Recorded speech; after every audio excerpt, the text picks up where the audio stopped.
আসসালামু আলাইকুম ওয়া রাহমাতুল্লাহ।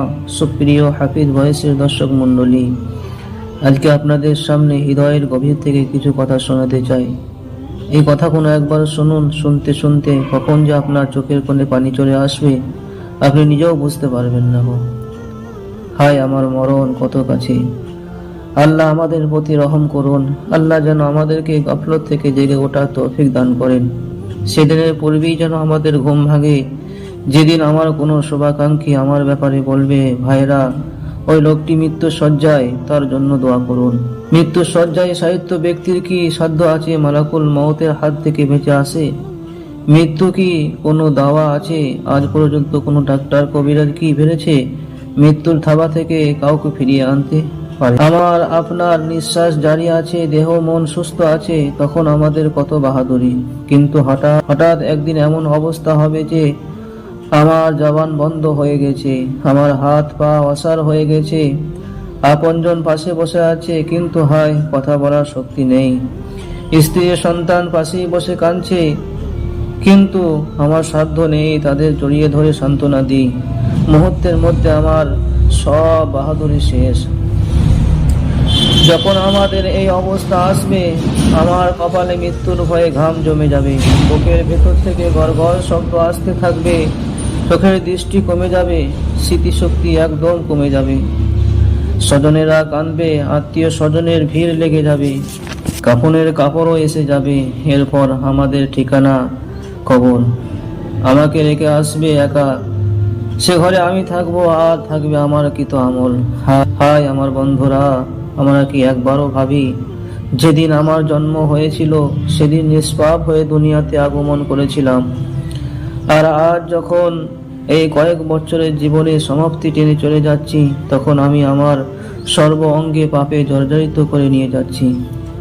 রুহের জগতে শপথ করেছিলাম মহান রব্বুল আলামিনের অনুগত হয়ে থাকব, কিন্তু এখন দুনিয়া থেকে যাচ্ছি আল্লাহ তাআলার অবাধ্য হয়ে। আমাকে পাঠানো হয়েছিল একমাত্র আল্লাহ তাআলার গোলামি করতে, এখন আমি কবরে যাচ্ছি শয়তানের গোলাম হয়ে। বন্ধুরা, আমরা তো শয়তানের ধোঁকায় পড়ে আজ আল্লাহ তাআলাকে ভুলে গেছি। দুনিয়া কামাই করতে করতে আল্লাহ তাআলার পথ থেকে দূরে সরে যাচ্ছি, অথচ এই দুনিয়া একটি ধোঁকা। হযরত হাসান বসরি রহমতুল্লাহ আলাই হযরত উমর বিন আব্দুল আজিজ রহমতুল্লাহ আলাইকে পত্র লিখেছিলেন যে দুনিয়া ক্ষণস্থায়ী, এই ঘর ছেড়ে চলে যেতে হবে। কেউ এ ঘরে চিরদিন থাকতে পারেনি, আমরাও পারবো না।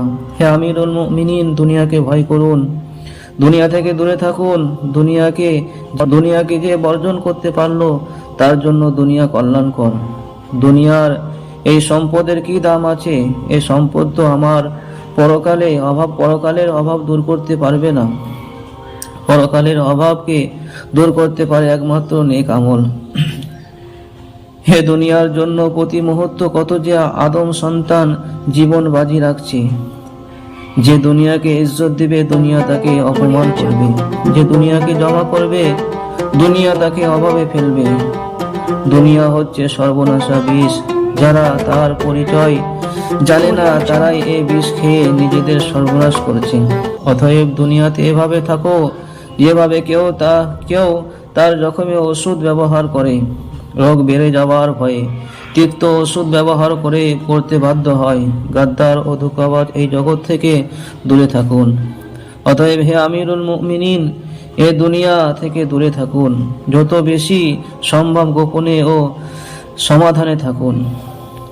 পরিশেষে আল্লাহ সুবহানাহু ওয়া তাআলার দরবারে আমরা এইটুকুই দোয়া করি যে আল্লাহ সুবহানাহু ওয়া তাআলা এই গাদ্দার ধোঁকাবাজ দুনিয়া থেকে আমাদেরকে হেফাজত করুক এবং আমাকে আপনাকে পরকালের জন্য কিছু নেকি অর্জন করার তৌফিক দান করুন।